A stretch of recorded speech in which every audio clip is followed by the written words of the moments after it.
मन में विचार कर कर वन की ओर निकल गए कि रोज रोज की यहां वहां से ताने फांसी सुन सुनकर अब मन भर गया है, क्योंकि सारी जिंदगी भर नित्य कर्म पूजा पाठ करता रहा, फिर भी पता नहीं विधाता ने मेरे नसीब में ऐसा क्या लिखा जो मुझे संतान की प्राप्ति नहीं।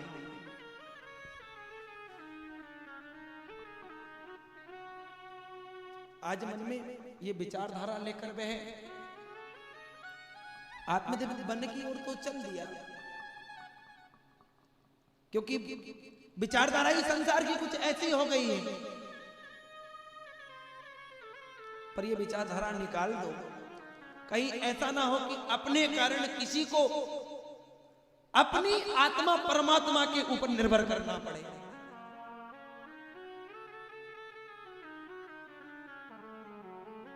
यदि ये कटु शब्द कहीं सुनते हैं तो कभी कभी इन शब्दों को सुनकर अपने आप में ऐसा लगता है कि इससे तो अब सीधा मोक्ष से जाना है, परमात्मा के चरणों में जाना ही बेहतर है। आत्मदेव ने मन में विचार कर लिया कि अब जीने से कोई मतलब नहीं है। नारायण, अब तू जान, तेरा काम जान, अब मैं तो आ रहा हूं। जंगल की ओर प्रस्थान किया। रास्ते में चलते चले जा रहे हैं, चलते चले जा रहे हैं।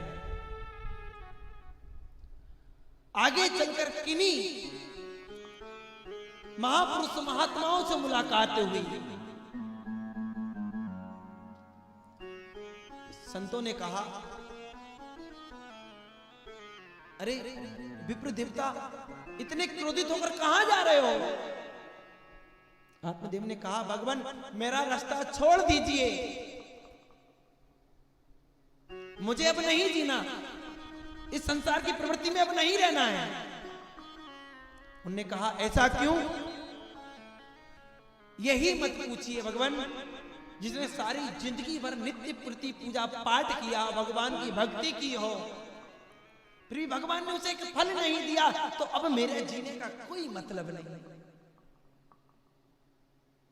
संतों ने मन में विचार किया, वाह कितने अच्छे विचार हैं। संतान सुख चाहते हो, बताइए संतान क्या देगी? आत्मदेव ने कहा, भगवान भले ही कुछ ना दे, पर यह संसार से सुख तो मुझे मिल जाएगा। जो आज लोग मुझे ताने मारते हैं, उस ताने से मैं बच जाऊंगा। ये तो मुझे भी पता है कि मुझे कोई संसार का सुख नहीं मिल सकता। जो सुख प्रभु के भजन में है, वह सुख इन सब चीजों में कहां है क्या? कुछ भी नहीं है। पर आप तो भगवान, यदि कैसा कोई उपाय हो तो मुझे बताइए, और नहीं हो तो मेरा रास्ता छोड़ दीजिए, अब मेरा मर जाना ही ठीक है। संतों ने कहा, विप्र देवता,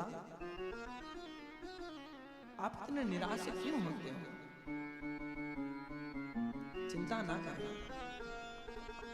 चिंता की तो बात ही है भगवान। चिंता नहीं होती तो मैं क्या वन की ओर आता? अपना सुंदर सा शरीर त्यागने का किसी का मन करता है क्या? कदापि नहीं। यदि आदमी अंतिम क्षण भी जी रहा है ना, तो भी वे मोह माया में उलझा है, तो भी वे शरीर त्यागने की नहीं सोचता है। उसके अंदर कभी विचार नहीं आता कि मैं शरीर छोड़ दूं। सोचता भी 2-4-25 साल और रहूंगा। आत्मदेव ने कहा, भगवान ऐसा कोई उपाय हो तो बताइए, अन्यथा मेरा रास्ता आज ही छोड़ दीजिए।